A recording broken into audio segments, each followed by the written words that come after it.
کہ تیرے کرب کی سسکیاں میرے اندر بس گئی ہیں، تیرے کرب کی سسکیاں میرے اندر بس گئی ہیں، اپنی پریشان راتوں میں میری خوشیاں لے لو، تیرے غم کا تنہا سفر کٹ ہی گیا ہے، آ مجھ سے صبح کی اس روشنی کو تھام لو، زندگی کی ہر خوشی تم کو میسر ہو، ہر جگہ تم میر کارواں بن کے ابھرو، تیرے کرب کی سسکیاں میرے اندر بس گئی ہیں۔ جی میں الحمدللہ تھوڑا سا لکھنے پڑھنے والا آدمی ہوں، میں اپنی پوئٹری وغیرہ بھی میں لکھتا رہا ہوں، شروع سے ہی میری عادت ہے، کیونکہ جو لکھنے والا ہوتا ہے، جو لکھاری ہوتا ہے، جو پوئٹ ہوتا ہے، وہ بیسیکلی سینسٹیو ہوتا ہے، وہ حساس ہوتا ہے، وہ دوسرے کے دکھ کو، دوسرے کے درد کو اپنا سمجھتا ہے۔ تو میں شروع سے ہی میری شاید انٹر کے بعد سے میں لکھتا آ رہا ہوں، اور میں کبھی پلان کر کے نہیں لکھا۔ میں سمجھتا ہوں شاعر لوگ ایسے ہی ہوتے ہیں کہ وہ کبھی پلان نہیں کر کے لکھتے کہ بھئی آج ہم نے لکھنا ہے، وہ ایک تخلیقی عمل ہوتا ہے، کسی بھی واقعے سے متاثر ہو کے، کسی بھی چیز سے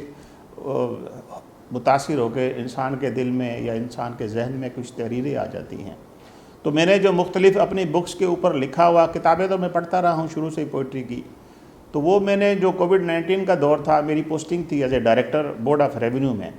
تو میں نے کہا کہ یہ ٹائم ایسا ہے کہ میں اپنی ساری تحریر کو ریکنسائل کروں، ایک جگہ اکٹھا کروں۔ پھر اس کو میں نے اکٹھا کیا، میں نے ادھر اپنے ایک استاد تھے، ان کو میں نے دکھایا، ان سے تھوڑی گائیڈنس لی، اور پھر میں نے اب ایک بک جو ہے، جو میری زندگی کی نشیب و فراز کہہ لیں یا زندگی کے تجربات کہہ لیں یا زندگی کی جو بھی شروعات رہی ہے، اس کی بیس پہ میری ایک کتاب میں نے لکھی جس کا میں نے نام رکھا کہ تم میرے ہو۔ دیکھیں، اگر آپ میری بک کا ٹائٹل آپ دیکھیں گے تو اس میں ایک تو میرے سکھر، چونکہ میرا تعلق سکھر سے ہے، وہ میرے شہر کی خوشبو، اس میں میرے وہ جو سکھر بیراج ہے جہاں سے ہمارا سفر رہا، ساری زندگی آنا جانا لگا رہا، ایک تو اس کی جو ہے وہ ہم نے تصویر لگائی ہے، اور دوسرا کچھ لوگ ہیں جو کسی چارپائی پہ بیٹھے ڈسٹریس حالت میں کھڑے ہیں، ایک بزرگ ہے وہ دعا کر رہا ہے۔ بیسیکلی جو تم میرے ہو کا جو کنسیپٹ ہے وہ یہ ہے کہ یہ جو لوگ ہیں، جو ڈسٹیٹیوٹ ہیں، جو بیچارے بے گھر ہیں، جو پریشان ہیں، جو کسی تکلیف میں مبتلا ہیں، وہ سب میرے ہیں۔ شاعر چونکہ ایک حساس ہوتا ہے، جس طرح میں نے کہا، تو شاعر کسی بھی بندے کو، دیکھیں ایمان، میں ایک بات کرتا ہوں کہ اللہ تعالیٰ نے ایمان کے درجے رکھے۔ پہلا درجہ اس کو ہاتھ سے روکو، دوسرا درجہ آپ اس کو زبان سے روکو، تیسرا درجہ اگر آپ کچھ نہیں بھی کر سکتے تو آپ دل سے اس کو دعا کر دو۔ شاید ہم ایمان کے کسی تیسرے درجے پہ یہ ہے، جو شاعر ہوتا ہے، میں یہ سمجھتا ہوں، مجھے یہ کنفیس کرنے میں کوئی وہ نہیں ہونا چاہیے کہ جو شاعر ہے وہ ایمان کے تیسرے درجے میں کم سے کم اس چیزوں کو محسوس تو کرتا ہے، وہ محسوس کر کے پھر جو دل سے کسی تکلیف دہ کے لیے، کسی کے لیے جو دعا نکلتی ہے وہ بڑی اثر رکھتی ہے۔ کہتے ہیں نا کہ وہ دل سے جو دعا نکلتی ہے وہ بڑی اثر رکھتی ہے۔ تو یہ جو کنسیپٹ ہے تم میرے ہو، کہ یہ جتنے بھی لوگ ہیں اس میں اگر آپ دیکھیں گے، یہ گلیوں میں آوارہ بچے، یہ بھوکی بلیاں، یہ بزرگ جو زندگی میں اپنے نالا ہیں، پھر زندگی کے نشیب و فراز، کبھی دھوپ ہے، کبھی چھاؤں ہے، کبھی آشنا، کبھی نا آشنا، تو یہ مختلف جو کریکٹرز ہیں، مختلف زندگی کے جو رول ہیں، جو روز مرہ کی جو زندگی میں جو کریکٹرز ہوتے ہیں، کہیں کچھ ہو رہا ہے، کہیں کچھ ہو رہا ہے، یہ سارے جو پرابلمز ہیں، یہ سارے جو ایشوز ہیں، اس کو شاعر ایک سینسٹیو ہو کر دیکھتا ہے، اور اس کو یہ اس کی ہوتی ہے کہ یار یہ میرے ہیں، اور پھر اس میں ہمارا رول یہ بھی ہوتا ہے۔ اب قدرت نے چونکہ مجھے ایک کسی پوزیشن پہ رکھا ہے کہ جہاں پر میں دیکھتا ہوں کہ میں کس جگہ پر کس چیز کا میں اسیس کر سکتا ہوں، میں ایفیکٹیولی اپنا کردار ادا کر سکتا ہوں، تو یہ سارا اس کے اندر فلسفی ہے میرے اس کے۔ جی بالکل، اس پہ کیوں نہیں۔ ایک تو جیسے میں نے، بلکہ میں ابھی جیسے وہ میں نے کہا تھا کہ متاثر ہوتے ہیں، تو میں نے ایک خاتون کی کوئی وہ پڑھی تھی، لائف ہسٹری پڑھی تھی، وہ بڑی ایک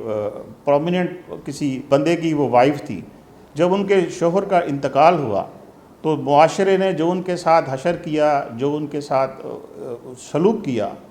اس کو میں نے جب اس کی ساری لائف ہسٹری پڑھی تو میں نے اس کے اوپر لکھا کہ تیرے کرب کی سسکیاں میرے اندر بس گئی ہیں، تیرے کرب کی سسکیاں میرے اندر بس گئی ہیں، اپنی پریشان راتوں میں میری خوشیاں لے لو، تیرے غم کا تنہا سفر کٹ ہی گیا ہے، آ مجھ سے صبح کی اس روشنی کو تھام لو، زندگی کی ہر خوشی تم کو میسر ہو، ہر جگہ تم میر کارواں بن کے ابھرو، تیرے کرب کی سسکیاں میرے اندر بس گئی ہیں۔ جیسے کہ میں نے آپ سے ڈسکس کیا کہ ہمارا جو موٹیویشن ہے لکھنے کی، اور یہ مختلف طریقے سے ہوتی ہے، مختلف سٹیجز پر ہوتی ہے۔ اس میں نے ایک لکھا ہے افسوس، افسوس حد افسوس سالک، یہ بھوکے پیاسے بچے تنہا راتوں میں اپنے پیٹ کی بھوک مٹانے کی خاطر کبھی یہاں کبھی وہاں گھوم رہے ہیں، اور میں کچھ نہ کر سکا۔ افسوس ہے سالک تم ان بھوکی بلیوں کی صدا نہ سمجھ سکے۔ یہ مفلس لوگ سڑکوں کے کونوں پر زندگی سے شرما رہے ہیں، اور نہ جانے ہم کیوں ان کے مددگار نہ ہو سکے۔ یہ ایوانوں کی دیواریں ان مسکینوں کی دہلیز نہیں ہیں۔ انسانیت دنیا سے دور جا چکی ہے، اور لوگ زندہ ہو کر بھی اپنی زندگی سے نالاں ہیں۔ میں اپنے حصے کی سب خوشیاں ایسے لوگوں پر قربان کرتا ہوں۔ افسوس حد افسوس سالک، کاش تم اپنا حصہ ڈالتے ان کی خدمت میں، تو یوں آج اپنے ضمیر کی ملامت پہ سے پشیمان نہ ہوتے۔ اب اس میں آپ تھوڑا اندازہ کر سکتے ہیں کہ شاعر کتنا سینسٹیو ہوتا ہے، وہ کتنی چیزوں کو دیکھتا ہے اور کتنی چیزوں کو وہ محسوس کرتا ہے۔ عجب داستاں ہے میری محبت کی، عجب داستاں ہے میری محبت کی، روز روٹھتا ہوں روز مان جاتا ہوں، روز کہتا ہوں کروں ترک تعلق ان سے، پھر یہی بات بھول جاتا ہوں۔ جی، اس میں جو ہے وہ ایک شرارت بھی آپ کہہ سکتے ہیں، ایک پیار بھی کہہ سکتے ہیں، اور موڈ بھی کہہ سکتے ہیں کہ کیسی داستان ہے پیار کی۔ انسان ہے، کبھی روٹھ جاتا ہے، کبھی مان جاتا ہے، اور کوشش بھی کرتا ہے کہ آج میں اپنے محبوب سے تعلق ترک کر دوں، لیکن پھر اس کا محبت، اس کا پیار یاد آ جاتا ہے کہ پھر انسان دوبارہ اسے رجوع کرتا ہے۔ تو اس میں ایک تھوڑی سی شرارت ہے، تھوڑا سا پیار ہے، تھوڑی سی محبت کا فیکٹر آپ کو محسوس کیا ہوگا میری اس کتاب میں سے۔